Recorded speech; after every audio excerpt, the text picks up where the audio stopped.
Hello and welcome back to the channel, and thank you for joining me for another of my wonderful interviews. Today I'm going to be interviewing the wonderful Clive de Carle, who's been on the show, well, some time ago, talking about what he gets up to and how he can help with your health and keeping you fit, especially in these days in which we are seeing a lot of toxins floating about, not only in the water, but in the air and in the food that we eat. So it's my pleasure to have Clive on for a refresher, as it were. Hello, Clive. Well, thank you so much, Richard. Pleasure to be with you again. It's lovely to have you back. We haven't spoken for a long time, so I figured as more viewers have come on board, which is always great, and some viewers have gone on to other channels, there'll be maybe some people who don't know who you are and what you do, and I thought it would be worth having a refresher, as it were. Now I know you because we've met at various events, but when we first, you reached out to me, I think, and you sent me this lovely box of goodies. Unfortunately, it wasn't nice cream cakes and nuggets of chocolate, but it was something more beneficial to me, supplements to keep me well, and of course the lovely Julia, my partner, and we've been taking those. So let's just find out, how did you get into supplements and why would anybody want to take little white pills? Because a lot of people are thinking, hang on, these pill things are not good. Let's just eat proper food. Well, clearly our ancestors would have eaten proper food, but it's not really easily available these days. Mm. Um, Basically, I was always reasonably aware of things like homeopathy and organic food and stuff really early on in my life, but it really all happened when I was about 31.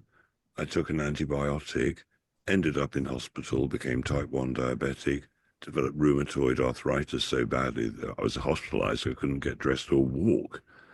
And they offered me drugs for the arthritis, nothing they could do for the type 1 apart from insulin. And I'm still on insulin even now, 40 years later.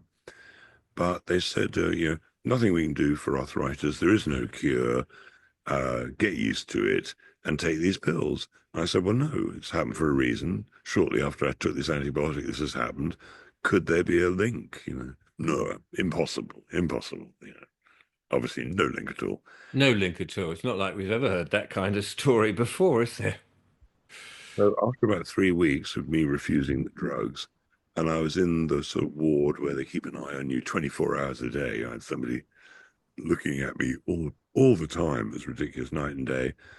And I was so ill, they used to have to come and deal with me every 2 or 3 hours because I was sweating so badly. I think I was getting the toxins out that I was just soaking wet all the time. Anyway, after about 3 weeks, while I couldn't really do much, I could read books, Mm. and I started reading books about antibiotics and what can go wrong. And after a while, I figured out that actually I'm low on magnesium, I'm low on vitamin C, I'm low on vitamin D, low on a few really basic things which doctors weren't then taught about. With magnesium, they're still really not taught about how important it is. If I could pick one thing that I did that reversed the arthritis more than anything else, it was the magnesium. Magnesium is number one in my book. If I could recommend only one supplement for most people, that would be the one because A, it reversed my arthritis. Now, I'm 71, 40 years later. I haven't had any arthritis since. I discovered the cause and I discovered the answer. So over the years, I have gone down that road of, well, what are the solutions? Everyone knows about the problems. Mm. Everybody knows how, unfortunately, doctors' solutions are usually pretty ineffective. They might make things better for a short time sometimes, but things tend to come back because if you don't deal with the root cause, the problem's going to come back. Yes, Might yes. mask it with a drug for a little while, but that's what it is. I've just got to fish a small insect out of my water. Oh, that's a bit of protein there, Clive. Oh, And you may not but know this, but actually bugs are on the menu apparently coming up in the future. But let's try to avoid those for the moment. right. I was in Thailand a little while ago and in a street market, and there were loads of bugs, big and small. None of them you'd want to eat, but there were loads of different types. You know, it was Mm. yeah, Did they sell many of them? I said, it's a different culture, though, isn't it? it's a very different culture. The first time I went to Thailand, which was about 50 years ago, I was walking in a street market in Malaysia, and there was this bright red liquid that was bubbling away. And I said, "Well, what's that?" And they explained to me that it was boiling sugar with cockroaches in, because red food dye, cochineal, is made from cockroaches. Ah, yes, of course. And you could have like the equivalent of a toffee apple, but insect wise. Very lovely. But I suppose that's the thing, isn't it? I mean, we've segued onto something else, but just whilst we're there, culture will um, prevail in different parts of the world, and people's appetite and food substances will be different. Here in the West, those sort of things to us sound a bit barbaric or a bit backward or a bit unappetizing at the very least. And we generally have a Western diet of fast food without mentioning any brand names. Um, but that must have something to do with our genetics on where we are in this planet.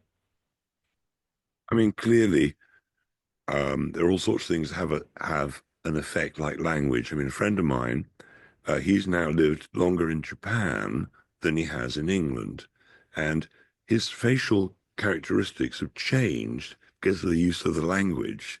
It Right. looks quite Japanese at this point, but he didn't. And but food-wise, I think the Japanese eat better than almost anybody.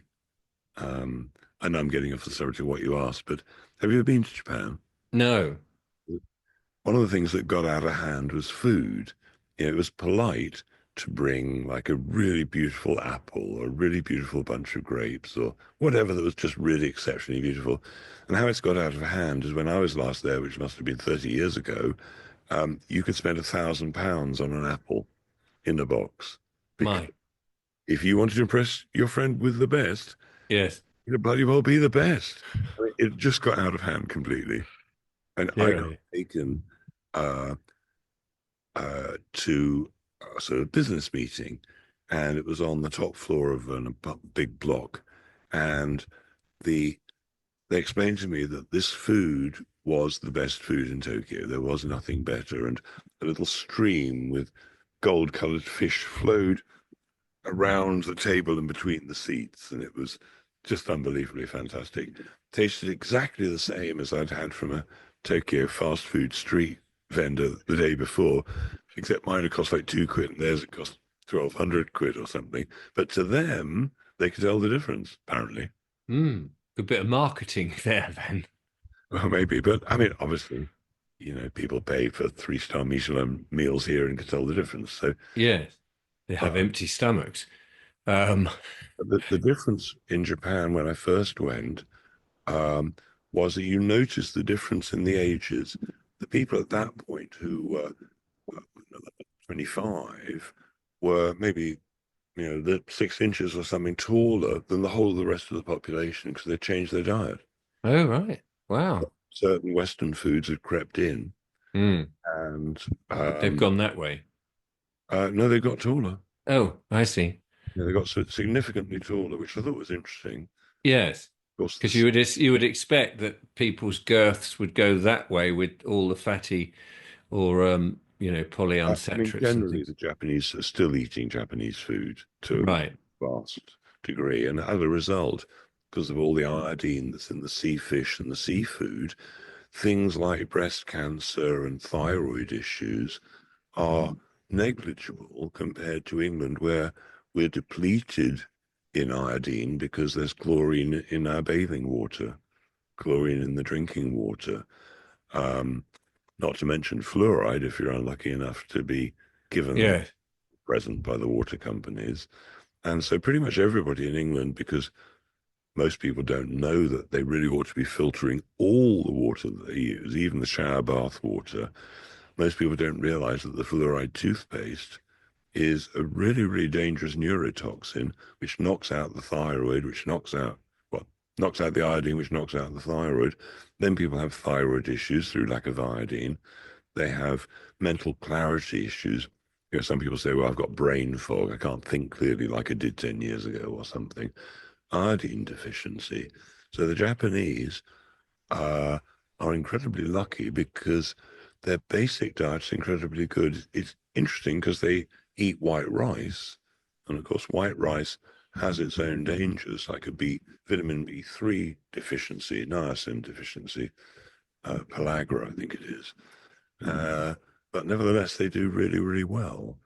The biggest problem that I observed in Japan was the overworking that people, even when their day officially ended and the salary ended at 6, would carry on working late into the night. You see, in England, the tab block lights are all out because everybody, Mm. not in Japan, they're working like mad. And to compensate for that, a lot of them take amphetamines. Gosh. Slightly explains the look on their face of like that because they're on speed. Right, yeah. That doesn't sound good. But the iodine then, is that something that we don't get enough of at the moment? And that would be our number two supplement that you might recommend. It's certainly a big one if your symptoms include what we've just discussed: Mm. hormonal issues, menopausal issues, I get all temperature those. out of control, dry skin, brain fog, as we mentioned. Um, if you're right on the coast and there's lots of seaweed in the sea where you are, you'll probably get loads of iodine just in the air. Right. Um, but if that's not the case, if loads of seaweed is washing up on your beach, for example, Mm. as that dies, the iodine actually evaporates or out of the seaweed. So if you live near the coast, as you do, that's a good thing. But most people are low on it. But the problem is, even if you breathe in the coastal air, and then you go and have a shower, You've washed it all knock it away. back out again. Yeah. A year's supply of iodine is like £25 for a year's worth. And you used to be able to buy it in every chemist up until, I don't know, maybe 15, 20 years ago, and they stopped it. You could no longer buy iodine in the chemist because people were waking up to how incredibly powerful and useful and inexpensive iodine is. It changes people's lives. They get their brains back, that sort of thing. Dry Wow. finishes, suddenly their thyroid issues seem to have gone away. There is something that goes with iodine, though, which is selenium, which is a mineral like magnesium. Selenium makes iodine work properly, so it's really wise to take both. I've seen lots of people who've only taken the iodine and Mm. had good results, but nevertheless, now you know the selenium goes with it. It's super important to use.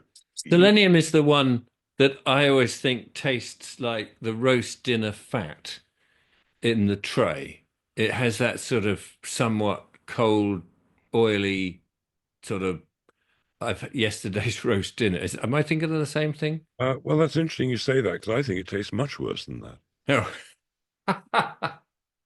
And that's the one you stick under your tongue. That's the one. And it's made by a specialist in very small quantities, and it can take up to something like 20 hours for the process of gentle, gentle heating for it to work. And sometimes, you can test with basic chemistry that it's worked at like 3 hours. That one tastes all right. Hmm. Quite often, maybe it's because of the the ingredient is a nut. I'm just trying to remember what the name of the nut is. It's just escaping me. Obviously, it needs Hmm. iodine and selenium, so I remember. Yeah, that's Uh, right. but basically, it's an incredibly natural product. There are lots of seleniums out there. Um, the cheap alternative that's worth thinking about is called selenomethionine. Then there are other ones that just basically hardly work at all and best avoided. But I discovered a few years ago this liquid version made from this nut, and it's incredible. Totally changes the game because with regular selenium, you're limited as to how many milligrams you can take. But with the liquid version, while there's always a top limit that you don't want to exceed, you can take much more, and it's been around for 40 or 50 years. Um, I think the first time I heard about it was I was very interested in getting addicts off heroin and stuff like that, and they used it to get people off methadone in New York. And it far outshone every other way to get people off methadone. Methadone's worse than heroin, I'm told, to come off. And Right. so I've had people who have taken, I recommend one drop every couple of days. I can't be bothered with that, so I'd take a squirt with about 10 drops every couple of weeks when I feel like it. You Right.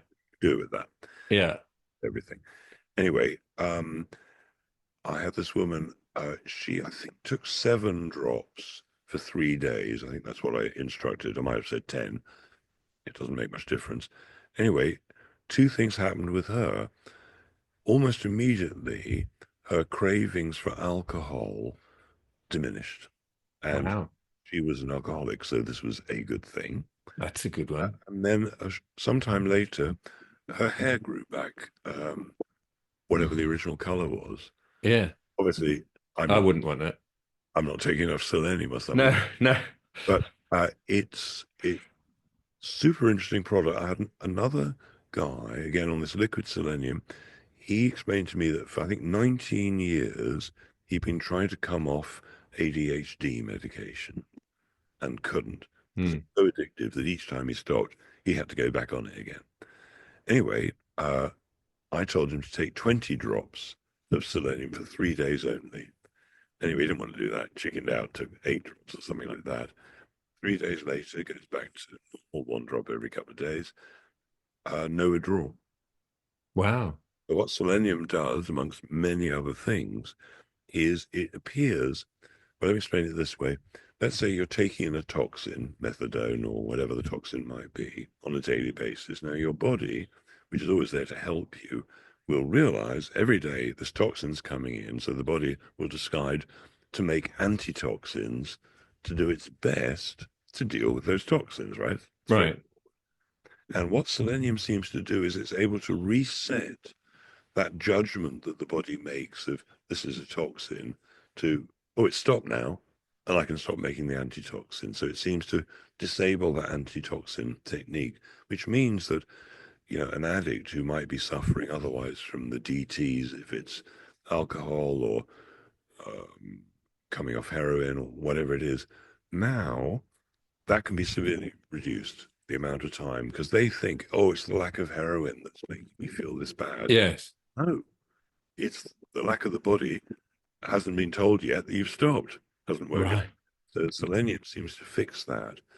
Um, I mean, there's so many other things that selenium will do.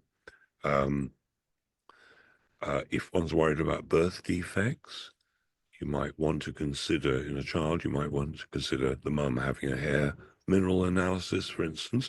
Just check the selenium levels are up there. If you eat Brazil nuts regularly, which is the food that has the most selenium in, as far as I know it, um, you might well have enough.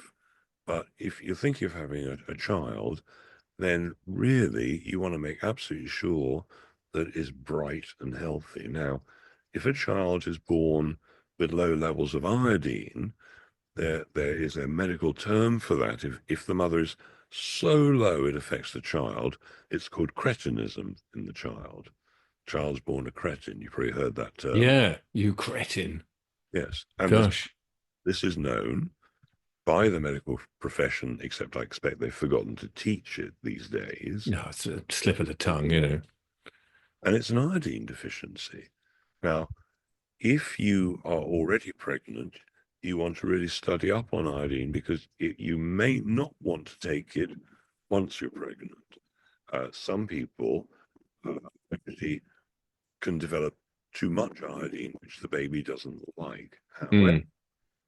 if a woman is suffering from, the brain fog or the thyroid issues or the dry skin, whatever it is, she might want to consider using uh, the iodine and selenium prior to wanting to get pregnant. A lot Right. of times, there's so many other things that are vital to that, which is a lot of women, even the best of the sort of midwives, don't often know is that the figures have been shown for a long time that if a mother takes a sufficient amount of vitamin C and magnesium prior to the birth, and perhaps even during it, there'll be something like 9 times less tearing. Gosh. It's massive Yeah. Yeah. because magnesium is the ultimate relaxant, pretty much. So if you're super relaxed, well, you can do what needs to be done, and you're not tightening up and stopping the baby coming out easily. You know, Mm. you know, So using the selenium and the iodine, you said makes it work properly. And just to say that you're talking about taking the iodine in water, so correct. taking it in, not just putting it, because some people will perhaps remember having grazed knees and mum coming out with the brown stuff and going, Which is a "Ah, brilliant, thing." which is exactly the right thing to do in the cuts, and Yeah. doctors still before surgery paint iodine on because Yes. no self-respecting bacteria or fungus or whatever can do anything against iodine. If you had poisoned water, so to speak, chlorinated, fluorinated, um, the chlorine will evaporate after 24 hours. But if you had water, let's say it's polluted with something, maybe you're worried that something might have happened. But iodine in the water, leave that for a while. That should neutralize the vast majority of toxins that are in water. It's a handy thing to have around in case of any emergency. Yes. It's, as I mentioned, so inexpensive. One of the big ones about selenium is that almost everybody, I used to do a lot of mineral testing on people, and almost everybody with fibromyalgia, muscle weakness, that kind of thing, they're generally eating the wrong food, but underlying it, there is a magnesium and selenium deficiency. Pretty much everybody's going to be low on selenium. Everybody who's got, you ME or whatever these things are called. Um, it's super simple. If you're in doubt, just buy some and take it and find out. Mm.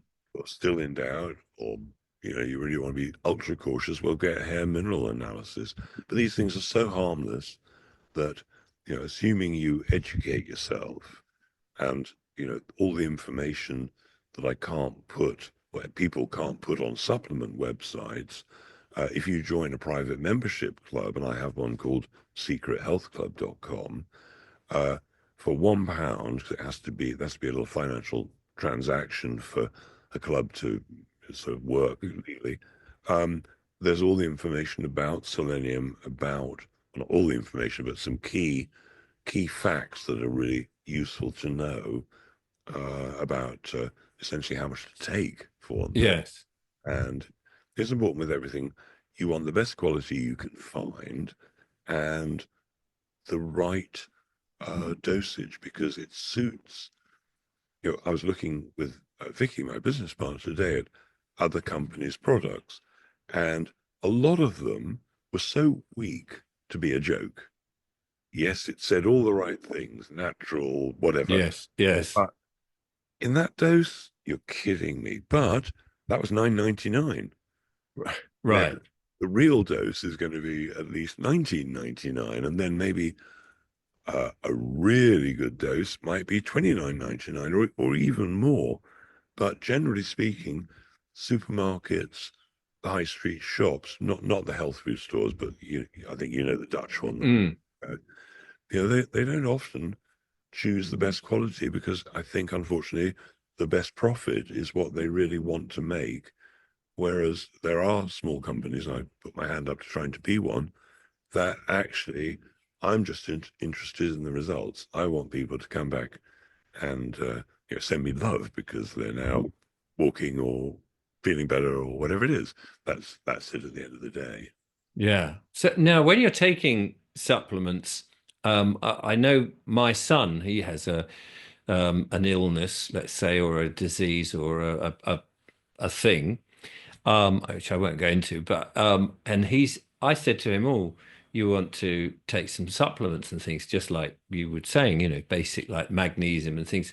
And he said, "Oh, I don't know if that might interfere with my medication." Well, it might. And It and might. well, exactly, but he wasn't. So I put him on to Dr. Sarah Myhill, who understood the medication he was on, and said, "Actually, you want to take some of this and this." And his reaction was, "Oh, that sounds like a big dose," and all of that. And I'm thinking, well, mostly, as I understand it, the supplements don't come with the same level of side effects that the petrochemicals that are dished out by the men in the white coats come with. Obviously, if you mismatch amounts and things, I guess you're going to have problems. But if you stick within certain boundaries, you should be all right. I mean, on you said with the selenium just now, if you fancy it, give it a go and work your way up. Is that a No, no, general, you can't do that with everything. right? Some things you could easily take too much and you'd probably be in the toilet with diarrhea. That's Right. with vitamin C, for instance, take too much in one shot or over a day. The body's self-regulating, so it says that's enough. And the worst that happens is you've got a bit of a clear out. Yeah. Same with magnesium. But at the end of the day, you're not going to get a side effect like death. No. That's a relief to know. Well, it's a written side effect on some of the antidepressants. Yes. Death, suicide. The Yeah. very thing it's meant to stop is one of the risks. It's One of the risks, yeah, and who would want to risk that? So now I have been suffering from very itchy skin. What would you recommend? Is there something that can help? Now I eat relatively healthily. We go to the farm shop, so we try to eat grass-fed beef and good quality vegetables. But and when I take the as many of your the magnesium, take the magnesium and iodine and thing. But actually, now you've been saying that, probably not taking the selenium and the iodine at the same time. We're probably doing you don't one have to and do it exactly at the same time. That right, you have to do it at the same time. I mean, selenium is known for hair, skin, and nails. right. One of the many things it's known for. There used to be in the old days a selenium shampoo, you know, Oh, okay. because it'll go in through the skin like everything does. Yes. The that Do you use a natural washing powder? I don't use any washing powder. Do people cross the road when They do, yes. I don't take baths. I don't do. No, no. We were using soap nuts. right? We were Okay. using soap nuts. I ran out of those, and in the meantime, I thought, oh well, I'll just wash it and see what happens. Wash and go, and I wash, they go. Okay. But So I so it couldn't be something like anything you're putting on your body or is I touched. don't spray, with detergent and not detergents, So deodorants, and all of that. No, I haven't done that for years. yeah. Okay. So let's assume it's not that.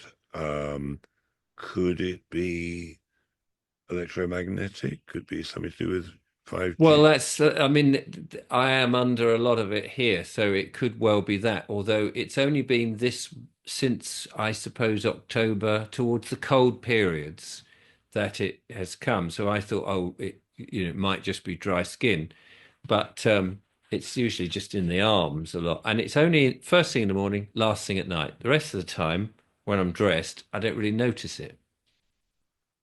Okay. Put you on the spot now, haven't you? Could it be something biting you? Well, The we did. I said to tough Julia, part. I said, "Do you think it's bed bugs?" And she said, "Oh no, she But would they know go in about a that." straight line, bed bugs. They Oh, bite. do they? Yeah. There's nothing on the skin to see, and When presumably you got some sun when you were lambing, did yeah, better? Did it stop at all in the sun? no, not really. I mean, it's once you start. Oh gosh, you can't Yeah. stop. I did think we've got a cat, and I thought, is it fleas off the cat? But it doesn't appear to be. But yeah, I don't know. If I get going, I don't want to start now.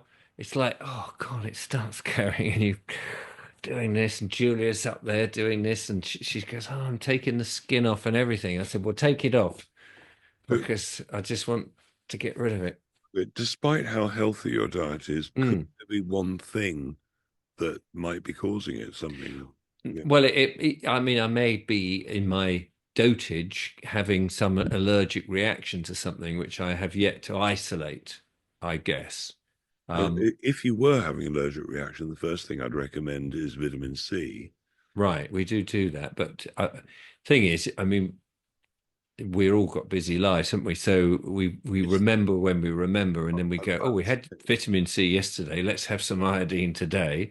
anything in your life that's changed that you put your finger on between October and now, or started changing in October. Well, I did wonder if it was what they was, they did over the winter. They sprayed a hell of a lot more than normal this particular year, and I did think it might be something down here. Anyway, I just thought I would offer it up.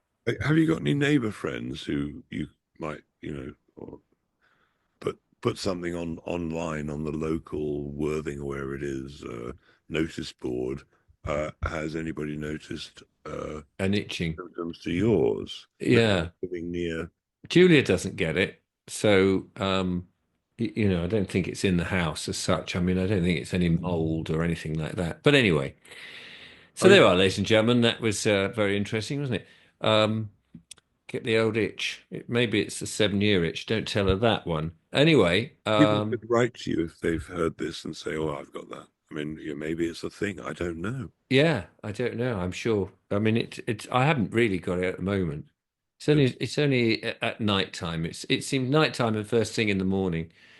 Um, Maybe it's I don't know. Anyway, um, what other essential things? I wish I hadn't mentioned it now.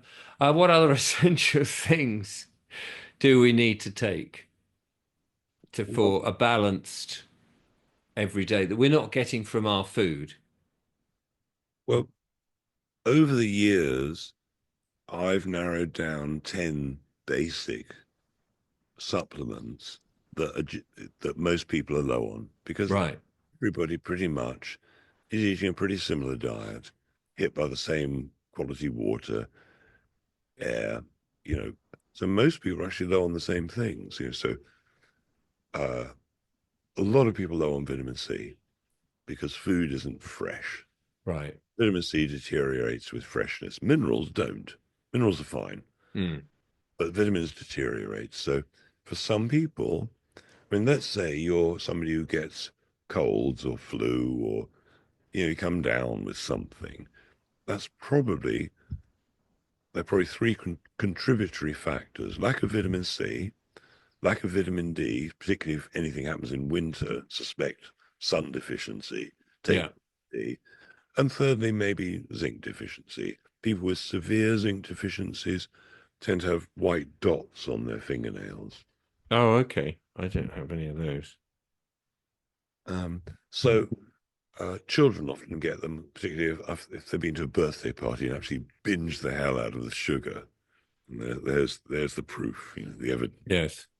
Um, so I didn't know about vitamin D until I don't know 18 years ago. When I suddenly found out about it, I realized that's the reason I'm getting colds in winter. I didn't get them in summer. I got them in winter, and I went to my doctor and I said, "Would you do a vitamin D test?" And he said, "Oh, I've never done one of those." So he did it. Very nice guy. And a few days later, he rings me up, personally. How did you know you were so low on vitamin D? And I explained to him what I just learned. It was now the end of November. And I think you'd find if you tested more people that everybody would be low on vitamin D. So the doctor recommended 400 IUs along with calcium. I think it was calcium carbonate, which is chalk. Is your body low on chalk? Anyway, I'd already studied it by this time, and I realized that 400 IUs was a joke, just a joke amount. So I started taking 10,000 IUs, and essentially, uh, colds effectively more or less ended. Once I had the sniffles for a couple of days briefly, but it was nothing. And anyway, I was working with a doctor at that point, and he rang me up one day and said, "They've got flu." I said, "Really?" So yeah, flu, not cold, no, flu. Anyway, I told him to take 50,000 IUs of vitamin D3 And 2.5 hours later, it rings me up. Oh, the cold stopped. Yeah. Blimey. Some people take 100,000 IUs just to turn things off. Yes. But so while vitamin D is not just for that sort of thing, it's about happiness. It's about heart health. It's about, well, we're made to be in the sun, right? Yes. The difference between vitamin D and sun is, I think, the sun carries information and a lot more than just vitamin D. Right. So the other thing is in winter that if you want to achieve perfect health, we do a product, I'm sorry to advertise, so to speak, called Immuno. The idea is you want to be immune. And this product has a bit of C, not enough. You need larger bulk that we can fit in. Uh, Vitamin D, various supplements, all of which are fleeing my mind at the moment, which I recommend if somebody feels like they're coming down with something, probably because they haven't taken enough vitamin C, is neck 5 capsules. And loads of people find that things just turn off with the combination Wow. of Yeah. products in there. Um, so it's something I would have these things at least as an emergency in winter. But I mean, the first time I came across the actions of vitamin C was 38 years ago, just after I fixed my health. My dad's best friend told me he had cancer for the second time, and he essentially copied what I did, but took it further because I didn't know much at that point. Anyway, he took 35 grams of vitamin C every day in divided doses. Other people might need more, but that's what he took. And he lived another 20 years. And when he did die, it wasn't from cancer. Good heavens. Well, there you go.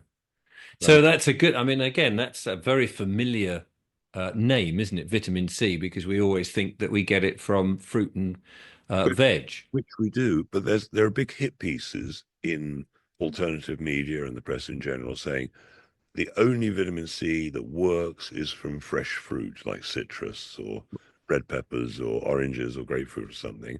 And while that is obviously the preferable version, the only way to get the doses that are significantly high enough to overcome some really desperate health issue, Mm. the only way I found to do it is to use, the synthetic version of vitamin C. Yes, it's made from food, but it's broken down in a chemical system. And if I had the choice between natural vitamin C and the synthetic stuff, well, I eat oranges and grapefruits and I squeeze lots of lemons in water. I really like that.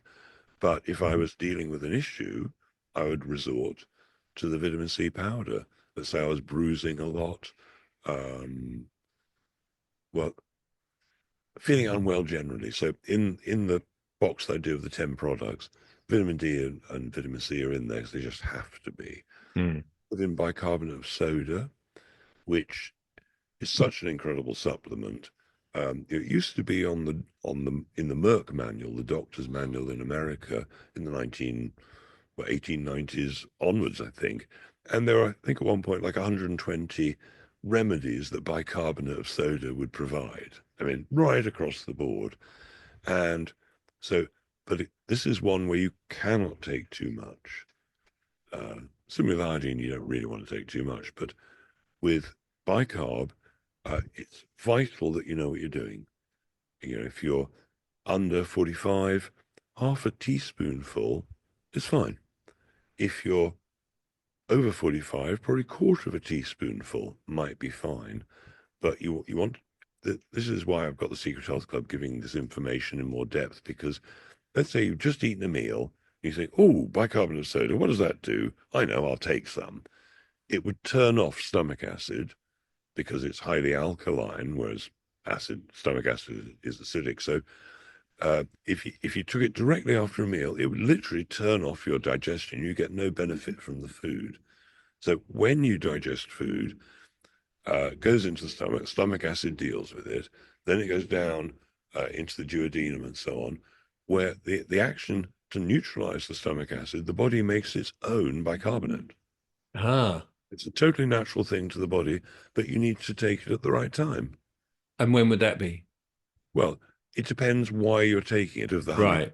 reasons why you might be taking it. Yes. Um, let's say you had digestive issues, you might want to take it 2 hours after a meal, Right. um, so that you're not. But it depends what you're eating. You know, it can get more technical. If you're eating meat, it's going to take this amount of time. You're eating vegetables, take that amount of time. So, Yeah. bicarb. But nevertheless, there's a brilliant book by Dr. Mark Circus, Circus spelled with an S at the beginning, called Bicarbonate of Soda. Mind blowing. Hmm. Like, it's super inexpensive, and let's say somebody's trying to turn off a stroke, a doctor, they might inject you with bicarb, just like they might inject you with magnesium. Um, it on the crash carts in the hospital, if the emergency doctors know, bicarb is incredibly useful. Bicarb is how dialysis works. Bicarb is what they give cancer patients usually prior to chemotherapy because it stops them dying so much. Mm. Oh, well, there we are. And that's in your box of 10. Yeah, yeah. Yeah. Uh, then there's selenium. There's a bottle of selenium, which should last several months, in fact. Although it's a 30-day pack, um, a lot of it will last a lot longer. Basically, Yes. it was given enough. So even if they find, wow, this magnesium is really helping, I'm going to take two more and two more and two more, even if they wanted to take 10 a day, if that's what they needed very short term, that there's enough in there that they can do that. So almost certainly there's going to be stuff left over, which is just great. Now, if people can't afford the investment of buying 10 things in a box, then what I suggest, instead of taking it over a month, let's say you want to just share it with Julia, for instance, you want to share Yeah. it, just split it in half. Instead of doing it over a month, do it over 14 days. Because even though, 30 days, most people are really going to get a result. At 14 days, most people will still feel something, more energy, better sleep, less nervousness, whatever it might be. Yes. And let's say you can't even afford that, then share it between four people. Do it for a week. Don't spread a week's worth out over a month. Go for it for a week and see what happens, because magnesium works in 5 minutes in many cases. It can turn off a heart attack. In hospitals, if somebody gets rushed in having a heart attack, an experienced emergency room doctor will inject them right away with magnesium because Gosh. Wow. That's relaxation. very Oh, powerful. so if you're somebody who might be prone to a heart attack, had one before, or concerned that blood pressure is too high or whatever the cause might be, then taking magnesium, researching it, taking it, and you might be surprised what happens. I mean, when I first started taking it years ago, um, the first thing I noticed, apart from my muscle cramps ending, my twitches ending, my pain ending, was that I was less anxious, calmed me down. Uh, Well, you come over very calm, Clive, I have to say, very laid back man from all those lovely it's, minerals. yeah. What is your secret, Clive? It's magnesium. It's magnesium. I will put a link in the description, of course, and people can go and check it all out. Clearly, there are, a myriad of supplements, and one can go on and on and on, and then just have overload at this stage. So if people are introduced to it at this stage, then maybe we should just. Oh, hello, he's moving around now. We've got a lovely view of his chest. Um, There's an aeroplane going over, I oh, think. I see. Um, the sun is always shining on Clive. I just, Luckily, it's just the right level where I can still see. excellent. I was just saying that there's clearly it's a huge subject, and one can just keep coming back to it again. But I think it was great to have a refresher for a lot of people who may have seen you on the show last time. There's been quite a big gap since you were last in, and many new people who perhaps are realizing for the first time that their food isn't containing the minerals and vitamins that they thought. Perhaps they're buying from supermarkets, which is a big shame. And that while they're trying to work out what they do want to eat, they need to get some of those minerals and vitamins, but also they may have certain issues with their health. So, how do they find your website and just give us all those details again? Just before I do that, a caveat. You mentioned earlier, could supplements interfere with medical drugs? Well, let's say that the doctor has given you blood thinners. Your blood's Right. thick. Now, let's say you decided to drink a couple of liters more water than you normally might. Would your blood be thinner with all that water? Yes, it would. Would your blood pressure go down? Probably. Could the drugs, let's say you've corrected it just with water, Right. could the drugs now drive your heart too low? Right? Is that possible? And that is possible with magnesium, for instance. Magnesium can fix heart arrhythmia, for example. So if you're experiencing heart arrhythmia and suddenly you're not, do you still need the pharmaceutical drug? Could it be if the arrhythmia stops in 5 minutes? Well, do you need the drug even 5 minutes later? Now, that's a question for the doctor to answer. Yes. It is important to be aware that some natural supplements are so devoid in people's bodies that if they suddenly get it and they're on drugs because the doctor doesn't know about magnesium, whatever, that could be dodgy. I've never experienced that. No, I've not. No, no, but it's very worthwhile mentioning that because a lot of people, and my sister is a nurse, and she has patients in the ward, and they're in for a number of different reasons, and then she's doing the drug run, and she puts in, in many times five, six, possibly eight different things, and she said to the patients, can you tell me what that's for? And very often they have absolutely no idea. They just know they've got to take one of those a day and it's part of the package. And so obviously if people are on medicines and they don't know what they're taking and why, then perhaps they should do that before they start playing around with beneficial supplements. Well, they could ask the doctor, when you researched the interactions between these seven drugs you're giving me, what did you find? Because obviously chemicals make other chemicals work differently. Yeah, when you researched it in depth, what did you discover about the interactions? Yes. See if they know. Yeah, well, which obviously there's thousands of drugs they can't possibly know, No. but it's an issue because they don't know. I mean, if they knew the cure, if they knew the cause and they knew the cure, no drug would be necessary. Right. And I mean, at the end of the day, we're self-repairing, God-given self-repairing mechanisms. And if we put the right fuel in the tank, we should get the good result of happy, healthy people. And the supplements are just helping replenish what's not in the food to make us those happy, healthy people. Precisely. And I mean, if you've got the nutrients you need to have a healthy body, now toxins can be fought off. Bacterial infections, fungal infections, if your body's fully strong with nutrients, you've got the natural defenses. But if, like they recommended in 2020, that you put antibacterial uh, liquids on your skin, now the natural barrier to protect you against bacteria and so on is gone. So Yes. people are so out of touch with the fact that actually we are self-repairing. The body's wonderful if you give it half a chance. Yes. That's right. We are the worried well, aren't we? In many cases. So we can find you at Yes, where? well, there'll be a link under this, Yes. but clivedecarle.com and secrethealthclub.com. Fantastic. Well, Clive, as ever, it's been fantastic to talk to you.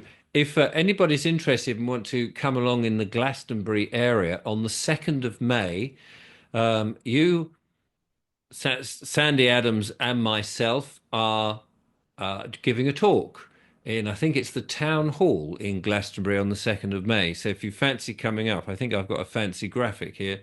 So an evening with we did it 6 months ago apparently, and the details are here. Glastonbury 2nd of May from Doors open at 5:45, but officially I think it's 7 till 10 at the town hall in Glastonbury.